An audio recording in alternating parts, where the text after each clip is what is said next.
আমাদের সাথে যুক্ত হচ্ছেন আমাদের আরেক সহকর্মী রায়হান কবির। আমরা তার কাছ থেকে আপনাদেরকে তথ্য জানানোর চেষ্টা করছি। রায়হান, নিশ্চয়ই শুনতে পাচ্ছেন আমাকে। রায়হান, নির্বাচন নিয়ে শিক্ষার্থীরা কি বলছে, তাদের প্রতিক্রিয়া আসলে কেমন দেখছেন, আর নির্বাচন কমিশন কিছু জানিয়েছে কিনা এই বিষয়ে জানাবেন বিস্তারিত। কানিজ, এখনো পর্যন্ত নির্বাচন কমিশন কোনো কথা বলেনি। তাদের সঙ্গে কথা বলার আমরা চেষ্টা করেছি। এখন পরিস্থিতি হলো, ঢাকা বিশ্ববিদ্যালয়ের যতগুলো প্যানেল ছিল বা সংগঠন রয়েছে তারা বিক্ষিপ্তভাবে আন্দোলন করছেন। রাজুতে, কেউ ভিজ চত্বরে, কেউ মধুর ক্যান্টিনের সামনে, আর কেউ হলপাড়াগুলোতে তাদের মতো আন্দোলন চালিয়ে যাচ্ছে। এই যে আমাদের এখানে যত প্রার্থী রয়েছে তারা তাদের মতো করে এখানে চলে আসছে।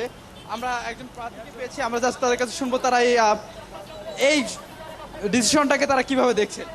আচ্ছা, ঢাকা বিশ্ববিদ্যালয় কেন্দ্রীয় ছাত্র সংসদ ডাকসু নির্বাচনের যেই হাইকোর্ট যে রায়ের ঘোষণা দিল, এটাকে আমরা খুবই নিন্দাজাপনভাবে দেখছি এবং আমরা মনে করছি যে এটা একটা রাষ্ট্রীয় ষড়যন্ত্র আমাদের কেন্দ্রীয় ছাত্র সংসদ নির্বাচনটাকে বানচাল করার, এবং এটার আমরা তীব্র নিন্দা ও প্রতিবাদ জানাচ্ছি।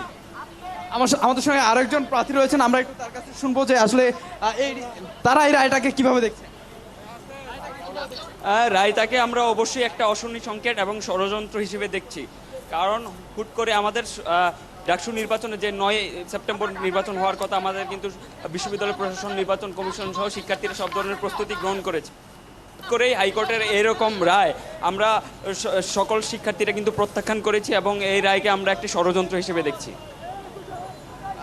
কানিজ, এই ছিল সর্বশেষ ঢাকা বিশ্ববিদ্যালয় থেকে, রাজু ভাস্কর্য থেকে এইরকম বিক্ষিপ্ত মিছিল হয়তোবা সন্ধ্যা পর্যন্ত চলবে বলে বিভিন্ন সংগঠন জানাচ্ছেন।